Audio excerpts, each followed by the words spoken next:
House. Bienvenidos. Hoy veremos el filtro peine parte 3.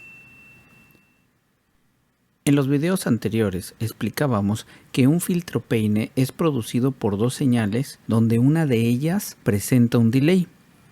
Aquí vemos que la señal verde presenta un delay de 1 milisegundo. Eso produce que la señal verde y la señal azul converjan en 1 kHz. Por esa razón se generan interferencias constructivas en 1 kHz y los múltiplos superiores a esta frecuencia. Pero en aquellas frecuencias donde hay una diferencia de fase de 180 grados, entonces se producirán cancelaciones, produciendo el sonido característico de un filtro peine. Pero si invertimos la polaridad, en este caso en la señal verde, hay una diferencia de 180 grados.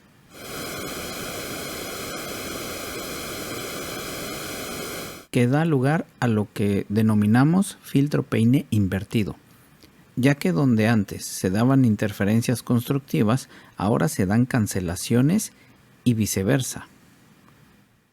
También explicamos que cuando una de las dos señales presenta una variación de nivel, esto produce que el filtro peine no sea tan agresivo, dando lugar que no se den las sumas hasta más 6 decibeles, pero tampoco se dan las cancelaciones absolutas en las frecuencias donde antes se daban. Explicamos también el concepto de la frecuencia base. Y revisando la ecuación podemos ver que si el delay disminuye, la frecuencia base aumenta porque tienen una relación que es inversamente proporcional. Ahora veremos el ejemplo de un delay de 0.1 milisegundos, que produce una frecuencia base de 10 kHz. Si el delay fuese de 0.5 milisegundos,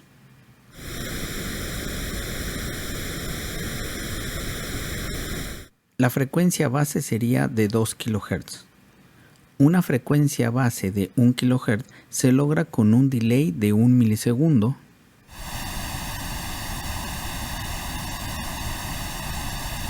$5 milisegundos producen una frecuencia base de 200 Hz.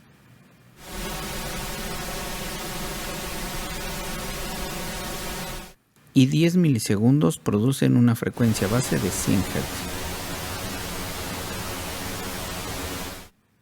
Estos conceptos los utilizaremos para hablar ahora del filtro peine complejo, donde ahora haremos la interferencia de 4 señales, donde podemos ver que la primera señal tiene una ganancia de 0 decibeles y no presenta ningún delay, mientras que la señal número 2 presenta un delay de 1 milisegundo. Esto produciría que su frecuencia base estuviese en 1 kHz. La señal número 3 presenta un delay de 2 milisegundos y su frecuencia base podría ser de 500 Hz. La señal número 4 presenta un delay de 3 milisegundos, haciendo que su frecuencia base sea de 333 Hz. Eso significa que las señales tienen un delay progresivo. Si ahora mezclamos la señal número 1 y la señal número 2,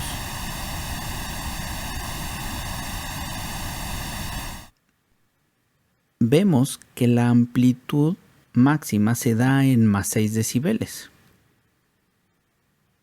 En la muy baja frecuencia vemos que se presenta una zona de suma. Después en 500 Hz una zona de cancelación. La siguiente zona de interferencia constructiva se da en 1 kHz debido a que la señal 2 ya presenta un ciclo completo de desfasamiento para esa frecuencia. Después de eso, el patrón se repetirá en los múltiplos superiores de la frecuencia base. Si ahora revisamos la interferencia de la señal 1 solamente con la señal 3, vemos que su frecuencia base está en 500 Hz y se vuelve a repetir el patrón de suma, cancelación, suma, cancelación. Pero si ahora sumamos la señal 1, 2 y 3, encontraremos lo que denominamos un filtro peine complejo.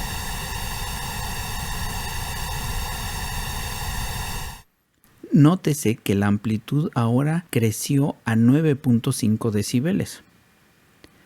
Eso lo explicamos en los videos anteriores donde revisamos la interferencia de 2, 3 y 4 señales, generando sumas de más 6, más 9.5 y hasta más 12 decibeles.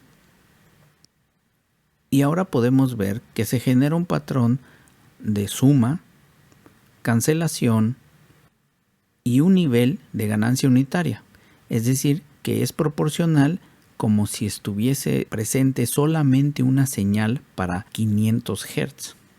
Después de eso sigue una zona de cancelación. Ahora para 1 kHz vemos que vuelve a haber una zona de suma. Esto se debe a que la señal 2 presenta un ciclo de desfasamiento para 1 kHz, pero la señal 3 presenta 2 ciclos de desfasamiento para la misma frecuencia. De tal manera que las 3 señales suman nuevamente 9.5 decibeles. Después de eso, el patrón se sigue repitiendo, generando sumas en los múltiplos superiores de 1 kHz.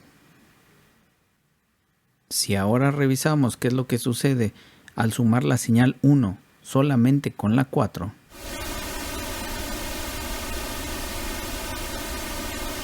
vemos que la frecuencia base se ubica en 333 Hz, generándose el patrón de suma, cancelación, que ya habíamos revisado.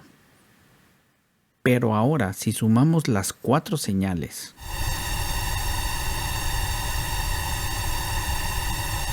vemos que la ganancia máxima lograda es de 12 decibeles, desarrollándose el siguiente patrón: suma, cancelación, no suma, cancelación, no suma, cancelación, y nuevamente en 1 kHz vuelve a haber una zona de suma correspondiente a más 12 decibeles.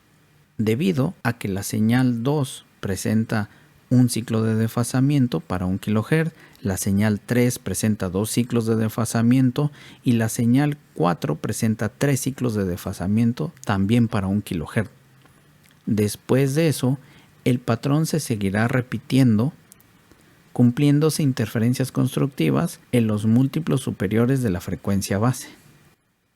Así es que podemos considerar a 1 kHz como la frecuencia base, ya que tenemos un delay progresivo de 1 milisegundo.